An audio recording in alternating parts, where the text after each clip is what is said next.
one thing that Mac was talking about was he felt that some of the defensive players could kind of, be fresh, I guess, as they enter the game. And, sure. Split the way they were able to split snaps. How did the substitution pattern go? Did it go the way you kind of envisioned it to? So a little twofold. So I love the way Coach Brown ran the camp. The whole goal was to get them ready, have a tough physical camp, but make sure that they had fresh legs and were ready to go on game day. And I thought that mission was accomplished. Since we've gotten here, and Coach Brown's always talked about playing a lot of players, I think on defense we played 20 to 21 guys Thursday night, which was huge. The rotation patterns we had set, we have a meeting 2 days before every game as a defensive staff, talking about playing the players, how we're going to play them. Didn't get as many snaps because we had 5 3 and outs. So some of the guys' series, they were going in on this certain series. Well, they happened to play really well and got 3 and out. So some of the reps weren't as high as we would want. We only played 55 snaps on the game. But the initial plan that we went in with, we executed it really well, and the guys got to play and spell each other. And even came in after the game, commented on how much that helped him. Us sticking to that plan and having guys come in and spell them. Was he saying that he felt more fresh? He did. And I think that was a universal theme.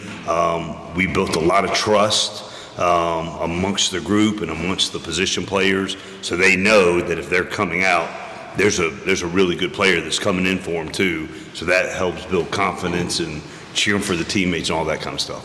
Jess, you mentioned you mentioned the 5 3 and outs. Like, just in terms of some of the stat numbers. Sure. 5 sacks. I think he held him 78 yards rushing. Sure. Were those the things you were most pleased with? Like, what were the stat numbers that really stood out to you as far as we did that well, we did this well? Yeah, I mean, I think everybody knew going into the game that was a great rushing offense, and they want to run the football. And I think us being able to hold that rushing offense under 100 yards was a really good deal. We always want to create sacks. We want to create tackles for loss. The things that I spent a lot of time on yesterday in the unit meeting were the things we have to improve on. Situational football, I thought there were some situations that we didn't, play as well, and I didn't coach as well as we need to, so we made a big deal about those. The tackling, I think probably 40% of their yards were after missed tackles. We gave up 6 explosive plays, maybe 7. All but 1 should have been less than a 5-yard gain.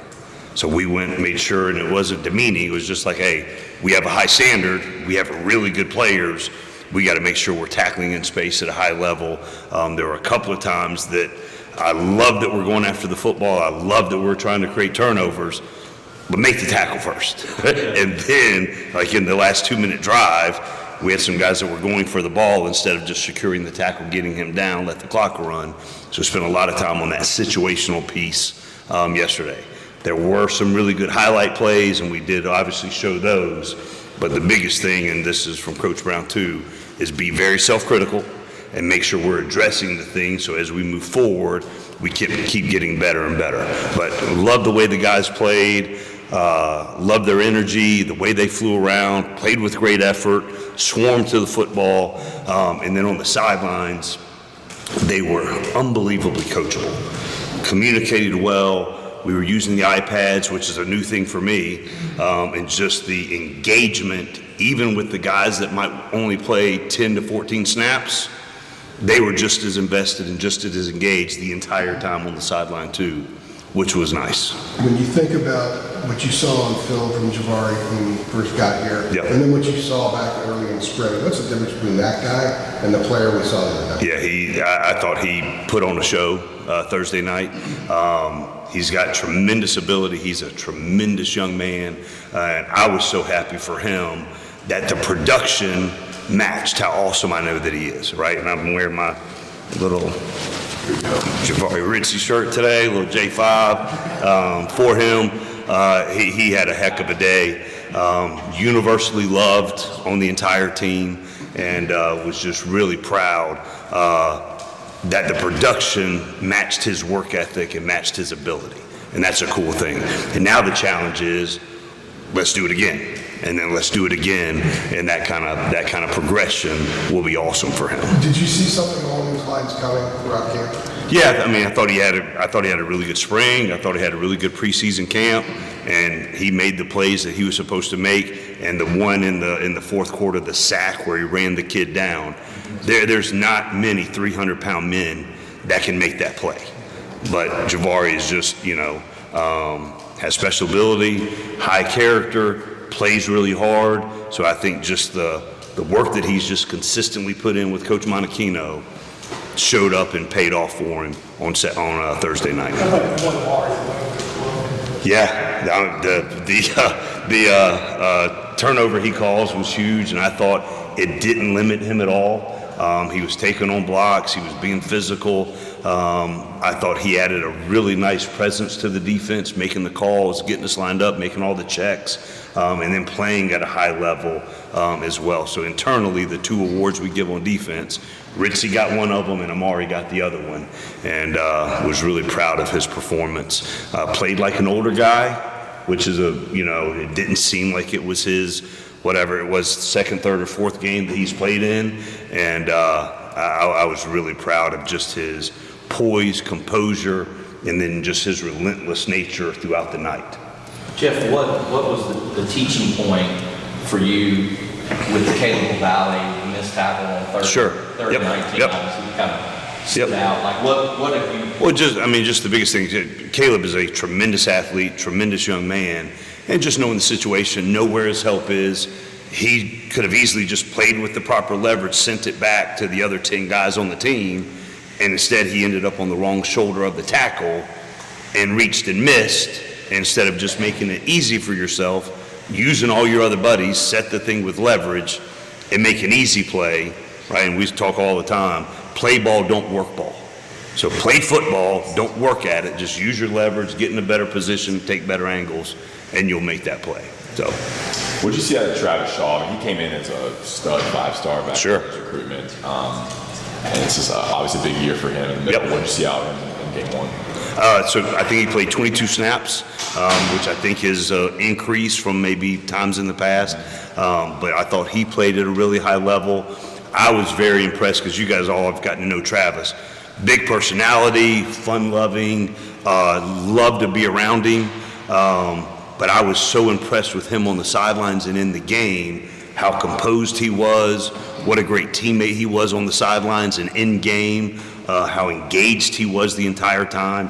And then when he got out there and got his reps, made some really good plays for us. And the thing that kind of goes unnoticed up front is, everybody sees Power and Amari Jakeem Harris making all these plays, but it is the Travis Shaws, Javari Ritzy's, Josh Harris's, Kevin Hester's. They're the ones that really make the magic happen. And if you just watch the way those four defended the run the entire night, it was impressive. And there were some clips that were clinic tape on how to play defensive tackle in big-time college football games, and those were really good players they were playing against. I mean, that offensive line, I don't think there's a huge argument that they're one of the top 10 offensive lines in the country. And our guys sat there and defended it, and they fit it, and they used great technique and leverage, and Travis Shaw obviously is one of the key components to that too. How have you seen him grow from when you arrived through training camp, through the summer, through training camp to I think just the maturity level, the growth, who he is as a young man, his work ethic, and you can just, you look up at growth, how much he's lost weight has been impressive. I mean, he's lost, I think, 44 pounds since January, and that is a conscious decision to make a market improvement in your own personal development that he's worked with our nutrition staff, Amber and Izzy, and has done a tremendous job taking all of their expertise and guidance and applied it. And I think that has carried over into every phase of his life. And he's a blast to coach. Like, he is just personality and work ethic and all those things. He's fun to be around. I'm sure the Charlotte Scout is still in the early stages, but I think their top two receivers from their first game were 6'5" and 6'4". Sure. And I guess what kind of challenges are presented by those bigger body receivers? Yeah, well, and the tight ends too. The two tight ends are a huge part of their passing game. They go 12 personnel, they go 13 personnel. a lot like Minnesota did to us. So they a lot of formations, a lot of eye candy.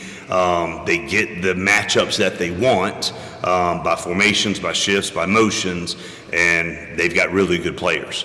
And there's a noticeable size on the edges and when the tight ends are out there running routes too. So we have to know who they are and what they're trying to do in every formation they try to get us into.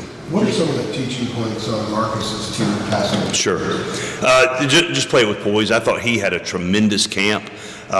When the NFL scouts come through, along with the seniors, they always mention Marcus, and he had a tremendous camp. And just playing things with poise like he did throughout the entire camp, maintaining a leverage so that you can play ball, not work ball. So that's a big thing, just watching those two plays. Just stay in phase with the receiver, have the confidence, because Marcus is a big-time player, have the confidence, you're in phase, go ahead and look back, and those things probably wouldn't have been called. So we worked on that yesterday again and addressed it. So he's going to, Marcus is really good. It looks like X's and O's. they're little notes, just reminders. So, and some maybe a blitz or two that I thought of in the staff meeting. So I'll try to hide my hand a little better. It's not tattoos. You guys had a couple of instances on Thursday where you guys had it was Atkinson, Rucker, and Evans like all in at the same time. Yep. I know that's something you guys had talked about a little bit, worked on. What about that grouping up front do you like putting together? Well, they're three great players, and just trying to find a ways. And mostly it was passing situations, getting them in the game, and just the things that they can do out of 3 down and out of 4 down are really good. And I think we're just scratching the surface with what that group can do, in pass rush situations. And then there was a couple of times that Bo was in there and had to defend the run as well, and he did a great job with that also. That's maybe great rhymes. I don't know. I was Right. going to ask you the same thing. Yeah. What's the name for that package? There's a couple. One of them is the Psycho package, and the other one is just our 3rd down rushers, whatever. So And you got them all standing up, I guess, right? If I saw it right. they do. They stand up. They put their hand down, and just you guys have been around me. There's a lot of freedom that we give them within the scheme to make sure you're in the best physical position to execute what you have to execute. And the guys take that, and if there's any refinements that we need to do, we do. But we just want them to play free, play fast, fly around, have fun while they're doing it, but still have an edge to every single thing that they do. And as long as they keep doing that, which they did Thursday night, we can just keep building on it and keep growing on it. So Communication with your these guys. it was good. It was good. It was, we had 0 issues. It helped us a lot. We're still having to use the full gamut of our signal mechanisms, the boards and the wristbands and multiple signals for calls. We're still doing that. But the headset communication was awesome. And the backers echoing the call to the D-line, so we were able to convey some key information before the snap to help them play at a high level. So Some of the guys said during camp that you guys were messing around with some of the safeties having it. we did. He even had it. You went solely with power. Yep. Are you going to mix it up, or is it pretty much going to be power? Right now, it'll be power until we need to change it or have a reason to change it, because he can communicate to the front, he can communicate to the back end, so it's been good. So if he goes out, there's another helmet. There's another helmet, yep. For Probably Caleb LaValle or whoever is ready So to, it's probably stay at linebacker. yes, for right now, yep. And everything is subject to change as needed, so, Okay, so but it was great. It's a lot of power. boy, it sounds like safety. Jeff, I got a question about Dez. A lot of people look at stats and say, well, he doesn't have any stats in a particular game. What did you see out of him Thursday? Des Evans Yes, was amazing. that's what I He was just a complete destruction of what they were trying to do. There's a couple times that he's the one, Des Evans was the one that forced the tackle for loss, or he was the one that forced the sack, or he was the one that made them check to run away from him. I thought Des played really well. And I know people want to talk about production and the stat lines, and Ritzy's very well deserved.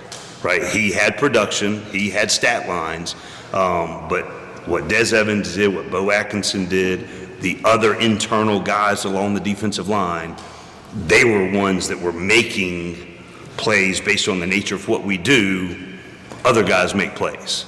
And so I thought Des played great. Just take on Des real fast. Okay. Back on that. How much of that was him just occupying so much there? 100%. And the things that we were doing with him, based on what his skill set, I mean, he can just wreck the game. And a lot of times him wrecking the game means he's going to be eating up 2, sometimes 3 blocks, so that somebody else is coming untouched to make the first tackle for loss we had. That was Des Evans. He didn't make the tackle for loss, but he forced that ball to bounce 3 gaps wider so somebody could run it down going sideways. But it was Des Evans that made that play happen. Do you have a Des Evans t-shirt? I do have one. We guys good? You good? You get that one next week? It depends on who was the player of the game.